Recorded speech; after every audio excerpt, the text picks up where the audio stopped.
Actually में मैं यहाँ महिला पुरुष की बात इसलिए नहीं करना चाहूंगा क्योंकि वाकई में बहुत सारी ऐसी महिलाएं जो वाकई में प्रताड़ित हैं। तो उनको इस तरह की झूठी महिलाओं द्वारा, इस तरह की लालची महिलाओं द्वारा उनको जब इतने लाखों केस जब झूठे लगाए जाते हैं जो वाकई में प्रताड़ित, तो उनको इसलिए न्याय नहीं मिल पाता क्योंकि कोर्ट का समय, सरकार का समय, लगभग लगभग ऐसी औरतें अपना समय खराब कर देती है। और कहीं पुरुषों के ऊपर, मैं ही नहीं, पुरुष या तो लगातार चक्कर काटता रहता है या अतुल सुभाष की स्थिति ये होती है। और इन केसों में वर्षों तक कुछ भी नहीं होता। जो जिनके ऊपर ये केस लगे हैं वो अच्छे से जानते हैं, इन केसों में ना तो सजा होती, बस व्यक्ति घूमता रहता है, दौड़ता रहता है और अपना समय खराब। तो इसी को ध्यान में पिछले 3 साल से जो प्रताड़ना में झेल रहा था, मैं और मेरी माँ घर में, मेरे और कोई नहीं है मेरे घर में बताना चाहूंगा सिवाय मेरी माँ और मैं है ना। मेरे फादर की डेथ 2020 में हो चुकी, मेरे भाई बहन पे है नहीं। तो इन सब के बीच में मेरी माँ और हम दोनों इस प्रताड़ना को झेलते झेलते आज ये कंडीशन है कि बड़ा दिनहीन जीवन जी रहे हैं। और सामाजिक रूप से इतने पिछड़ गए हैं और आर्थिक रूप से कि क्योंकि जिस तरह से वो मेरा लाखों का बिजनेस मेरा पूरा लेके गई है, लगभग लगभग लास्ट टाइम उसके ऑडिट, उसके अकाउंट में लगभग लगभग जो ट्रांजेक्शन हुआ 5 करोड़ के समथिंग उसके खाते में ट्रांजेक्शन हुआ था। और आज भी है ना, प्रामाणिक लोगों को लगता है ना कि वन साइडेड स्टोरी हो सकती।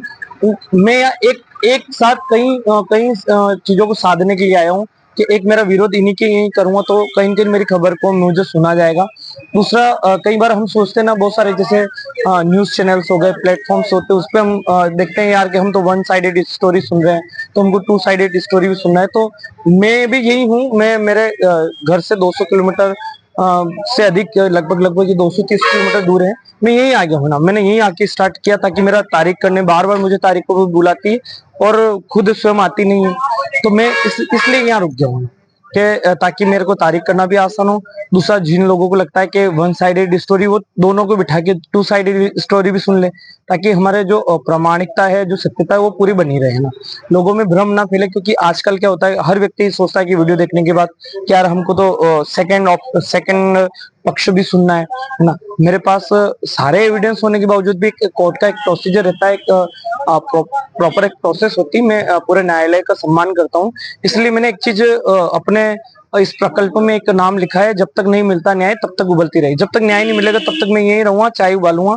तो इससे मुझे थोड़ा सा ये लग रहा है क्योंकि मैं व्यापार में रहा हूँ, बिजनेस में रहा हूँ, तो काफी समय से जब मैं इन सारी चीजों से टूट गया, बर्बाद हो गया, तो मैं अपने आप में अंदर के पोटेंशियल को, काम करने की जो मेरी क्षमता थी, वो बेकार जा रही थी। तो फिर मैंने इसी को इस चाय के रूप में, तो मुझे लग रहा था क्या नाम दिया जाए। तो मैं जिस केस से प्रताड़ित था, मुझे प्रेरणा मिली और मैंने इसको 490 टी कैफे के नाम से इसको स्टार्ट किया।